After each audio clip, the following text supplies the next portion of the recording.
I create games. More accurately, I create experiences which include elements of play and games as a key part of them. The experiences are in entertainment, in transmedia, as Claire said, but also in health.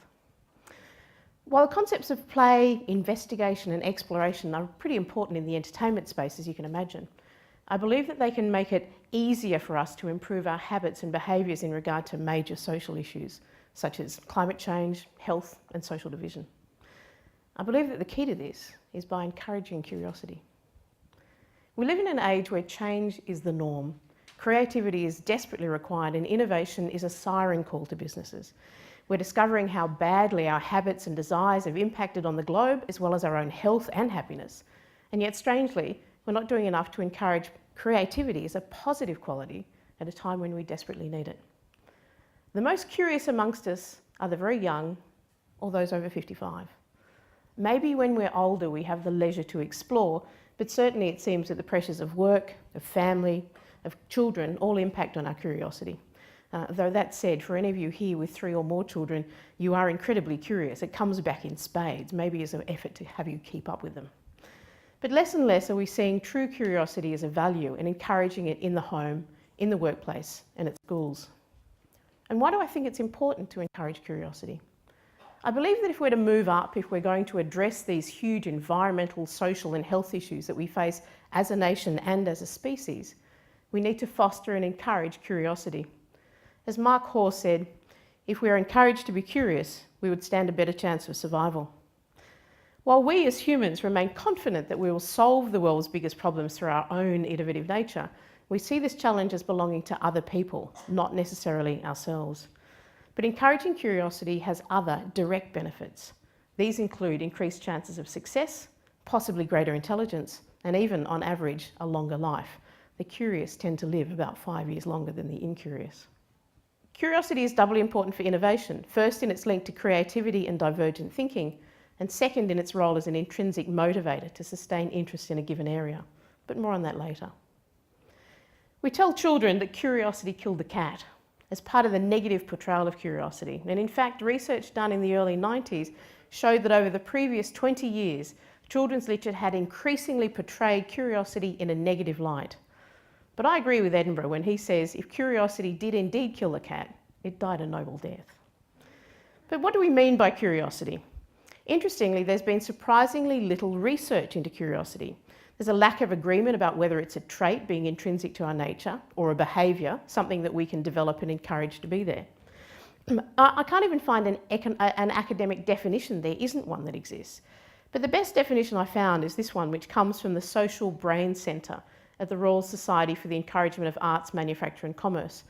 And they define curiosity as a focused or exploratory inquisitiveness that motivates us to connect what we don't know to what we do know. I love that. Connect what we don't know to what we do know. But where does it come from? Why are we curious? There are several theories about why we might be curious. Let's assume we live in a plain-based hunter-gatherer society, and due to rising seas, climatic circumstances, we move up into the nearby foothills and come across a forest for the first time in our lives. The forest might be full of dangerous threats, strange animals, but it also might have new sources of food or shelter. The more curious we are, the more likely we are to explore the forest. But is this curiosity a human drive? Is it created by the forest being completely new to us and foreign to us? Does it come from our need to understand what the forest is, or is it driven by our tactile need to touch the trees and see what they're made of? The drive theory says that much like hunger and thirst, curiosity is an intrinsic human drive. This explains a seemingly paradoxical use of our resources such as time and effort in order to gain experience or knowledge, analogious to the resources used to satisfy hunger. It's also interesting to consider that we talk about being hungry for knowledge and thirsty to learn, and I really like to think that we're equally as driven to be curious for new facts, experiences and ideas.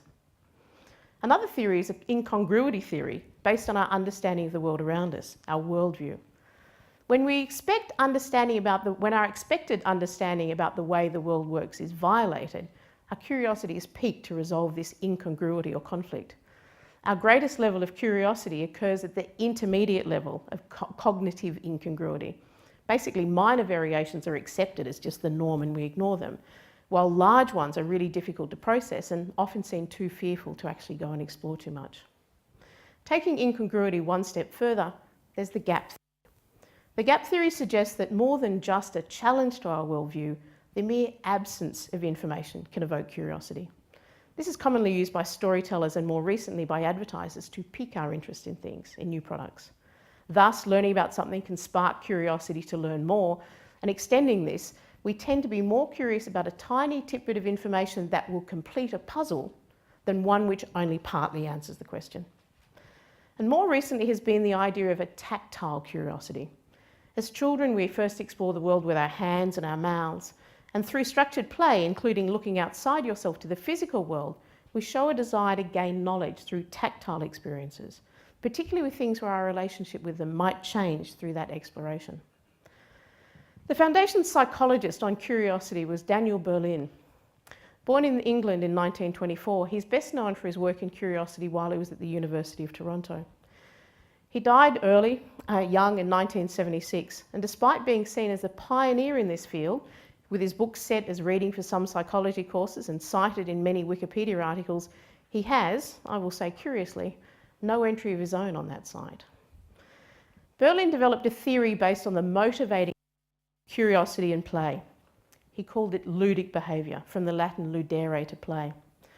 Berlin describes ludic behaviour as including exploration, investigation, curiosity, art, and intellectual play, such as science and humour.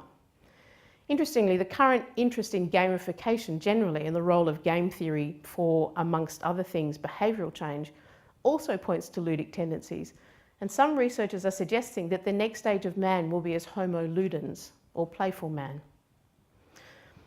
Berlin's model has perpetual curiosity, or the interest in actual objects in the immediate environment to us at one end of the X scale, and epistemic curiosity, or the desire for information and knowledge, at the other.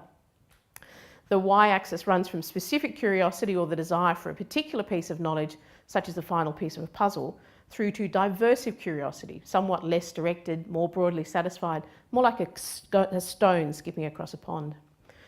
There are other suggested components of curiosity, such as cognitive curiosity, physical curiosity, and social sensory curiosity, but they all fit roughly into Berlin's framework. Taking these quadrants in turn, we have the light distraction of the real world and general curiosity into things around us, a deeper exploration of that real world through investigation of how it feels when we experience it, the consideration or visualising of all of the options that might be possible to us when we see where curiosity can lead us, to a highly focused and deeply curious investigation into what makes something or someone tick. But why should we care? Why should we hunger and thirst for curiosity to be more highly regarded? For businesses, the curious are the drivers of creativity and innovation.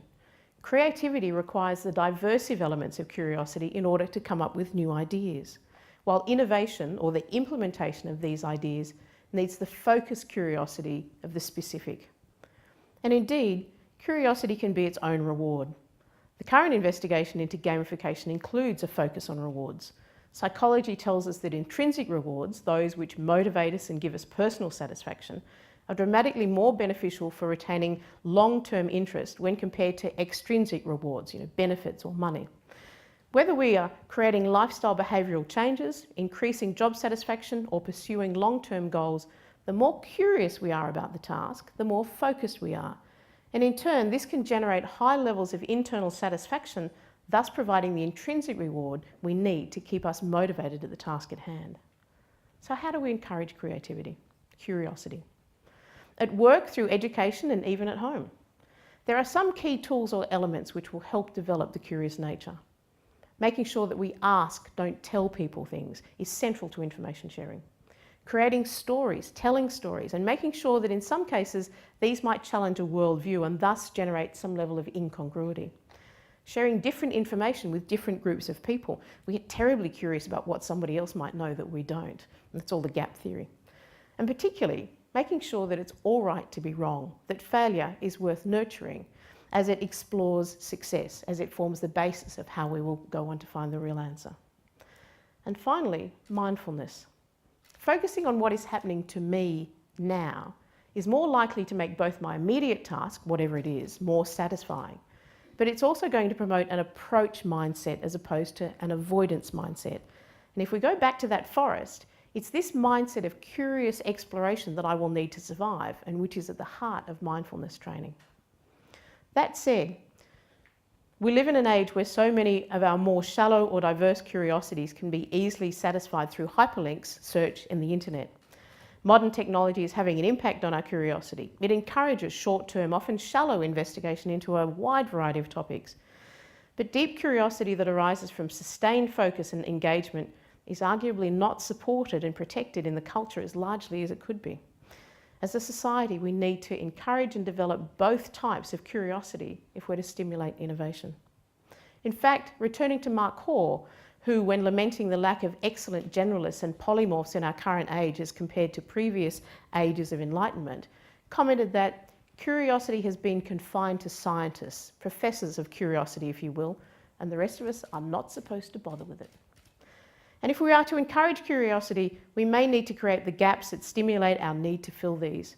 Rather than tell people facts, to shift our approach from what information do I want to convey to what questions do I want my audience to ask. But I'll leave the last words to a satirist and a scientist. My family can attest to the idea that while I might not be boring, I can be frustrating as hell, and there really is no cure for curiosity. But if we are to generate a culture of curiosity and from there to creatively conceive of new ideas and build innovative new ways of being and of thinking, then who better to learn from than Albert Einstein, who said of himself, "I have no special talents, I'm only passionately curious." Thank you.